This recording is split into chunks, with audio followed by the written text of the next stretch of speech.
Good morning. It's Saturday, April the 27th, 2024. I'm about to head over to the Rosenberg Railroad Museum in Rosenberg, Texas. So tag along with me if you will. I did have to stop first and get me a hot caffeinated beverage from Anna's Confections, which is nearby. So shout out to them. The Rosenberg Railroad Museum and Depot. They're open Wednesday through Friday, 10 a.m. to 3 p.m., Saturdays 10 a.m. to 4 p.m., and Sundays 1 p.m. to 4 p.m.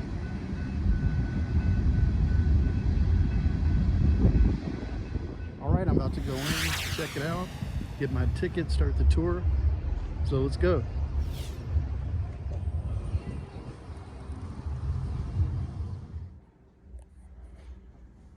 All right, so I did get here right at 10 o'clock. The guy said that the tour starts at 10:30. So I'm just walking around and checking out what they have.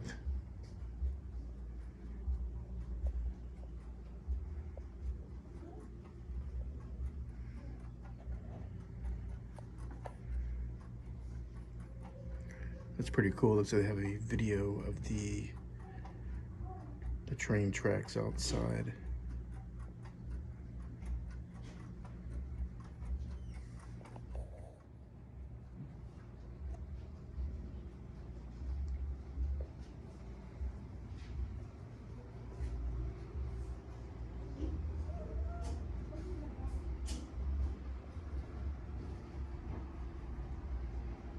So the ticket for one adult was $10, so that's not bad.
So it's a pretty cool museum so far.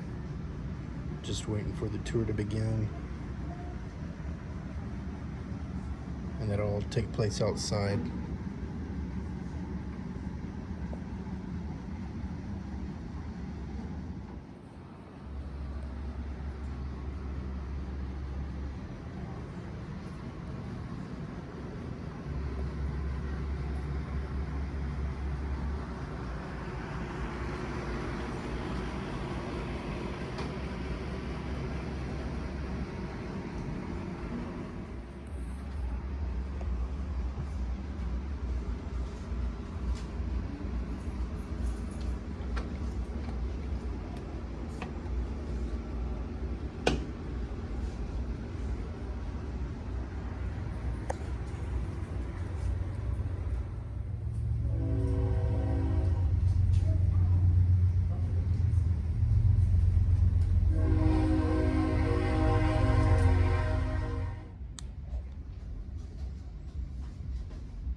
Check out this train track. This is pretty cool.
We have about 10 train sets in here, and this is where they're all parked when they're not in service.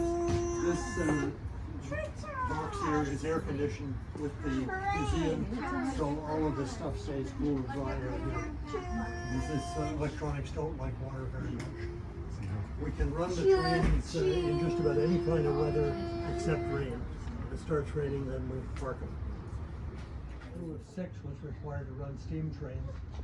We could not accommodate everyone in the locomotive, so 3 of the guys had to ride at the back in what eventually became a caboose.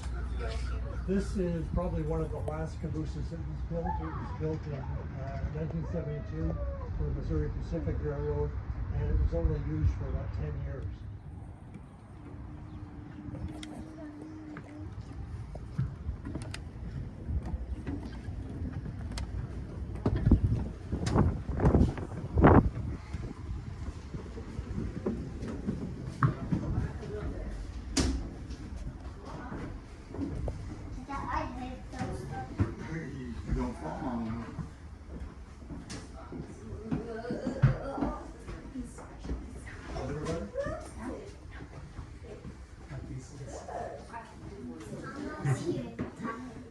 All right. 3 crew members would actually be living and working in the caboose for a couple days at a time. They stayed with the train for the entire trip. Front end crew would switch out about every 12 hours, bring fresh firemen and engineer and brakemen. These guys did everything here. As you can see, they had a bed, they had water here, sink, there was a toilet in this compartment where we have our air conditioning now. Little stove here to heat the car and also to cook. And then this here is the conductor's office. This is where the conductor, who was the boss of the train and still is, sat and did paperwork for the whole trip. He was writing down car lists, and not much fun at all. These tracks actually turn to the right and cross over the others. So there's an intersection up there, which is where Tower 17 was. It was right at the intersection, and you had guys in there who were controlling signals, like the semaphore that you see by the caboose here, and operating the track switches to move trains from one track to another. I think we're going to go right upstairs this morning.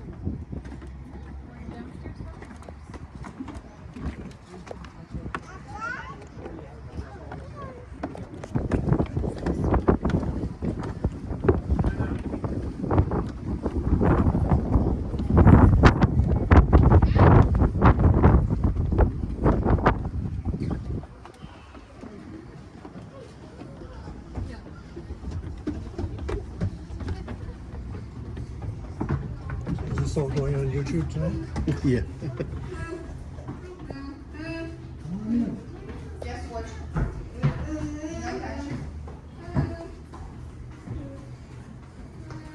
Okay, this is called an interlocking tower, but it's really a control tower. And what you had was, you had an operator in here 24 hours a day, 7 days a week. This is a graphic of the tracks out here.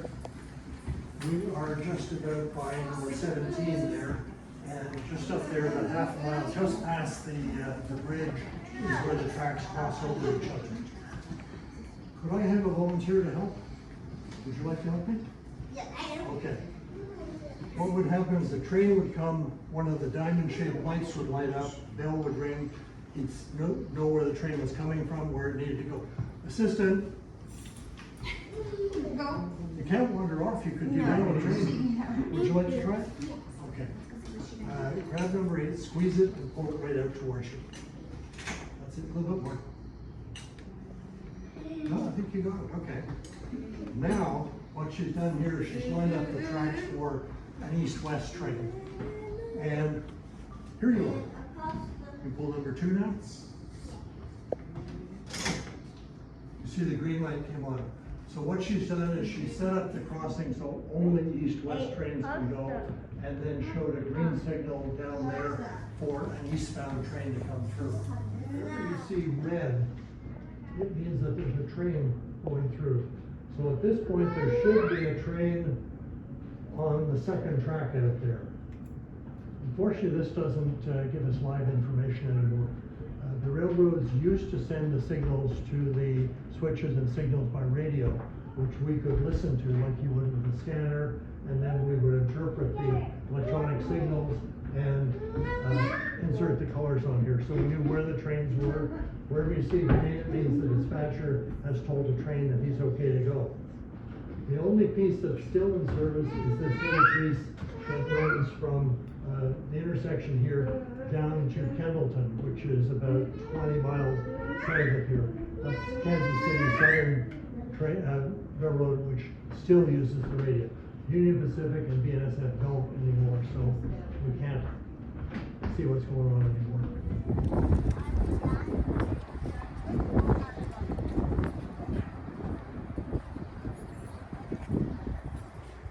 What they call a business car.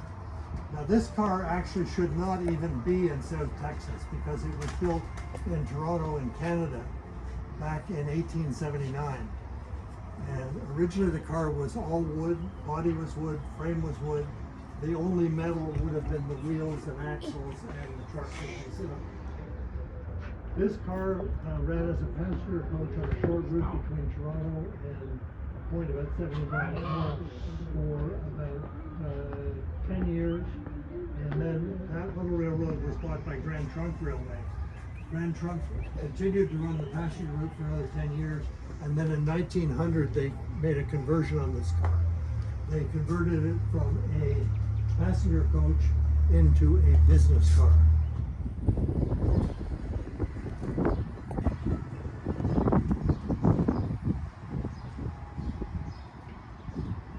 Car is owned by the railroad, and this would have been assigned to one of their executives as his personal company car.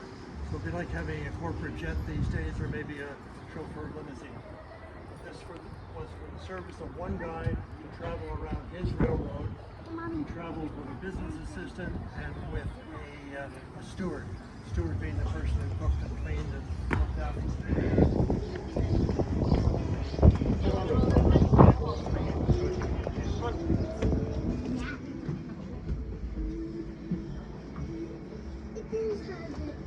Don't touch this. Over here. Okay, that's it. Why don't you just go in those chairs, okay? Looks like we've lost a few people from our tour, the ones that sort of joined us after it started, which is good because it's really hard to fit 25 people in this car and talk at the same time. Is that everybody? Whose car this was? This would be like an office at the back. This is the parlor at the back of the train. This is where he worked when he was traveling. As we walk down the aisle here, you're going to see 3 bedrooms. The first one is for the boss. Second one is for the business assistant, and they share a water closet with a toilet between them. The third one is a steward. It's a much smaller room. And then we get to the kitchen, and then a storage room, and finally the dining room at the front of the car. So if you want to have a look, you're welcome to go in and out of any of the cars. You can actually go into this first room and come out the second room. There's a toilet. Yeah. The second room.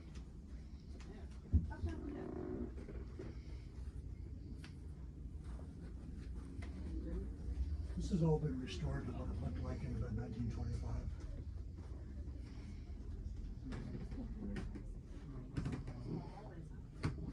Covered with plastic. Because you use all the space. You can go in there. You can go in. It's an old thing with Who put the old where cinnamon? the guy taking care of everybody, he would say. That's just a storage room in there, Okay. which is why we want to But put you in why there. was You don't that want to see sandwich what's in in the there. kitchen? Somebody was hungry. This is the dining room. Now, after that, none of this food is real. Doesn't matter how hungry you are, you don't want to try it. Here's the kitchen. Trust me. Okay, the dining room here, obviously where the manager ate and also probably did some entertaining here. It was not uncommon for him to have one of his subordinate managers travel for 50 or 100 miles with him while they discuss business, drop him off and pick somebody else up. If you happen to be here at lunchtime, you got fed. The other thing is they would use it to entertain customers. They might bring customers out to show them what a beautiful straight level railroad they had and have a nice dinner and sign contracts to take their cars.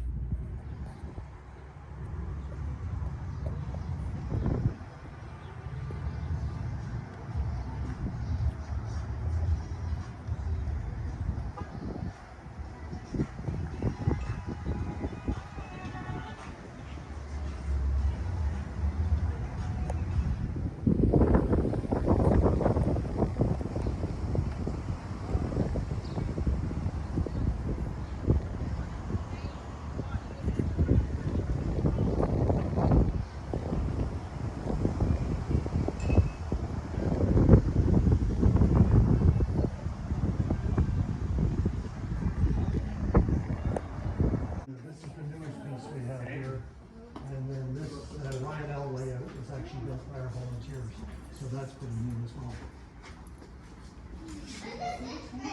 Let's see if we can get some trains around here.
we're going, we don't need roads.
This is so cool how they put all this together.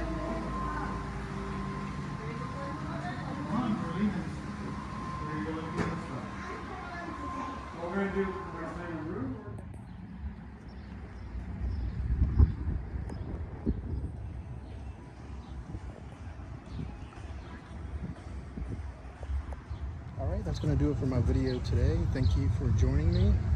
And always remember, stay caffeinated. Alright, I did want to show a couple of things that I had purchased inside at the gift shop. I got me a magnet to put on my fridge. And I decided I'm going to start collecting pins. So I'm going to order me a pin board. But I did get me a pin of the Railroad Museum. So like I said, it was $10 for an adult. I don't know how much it was for kids, but I enjoyed it. I hope you did too. I'll see you next time.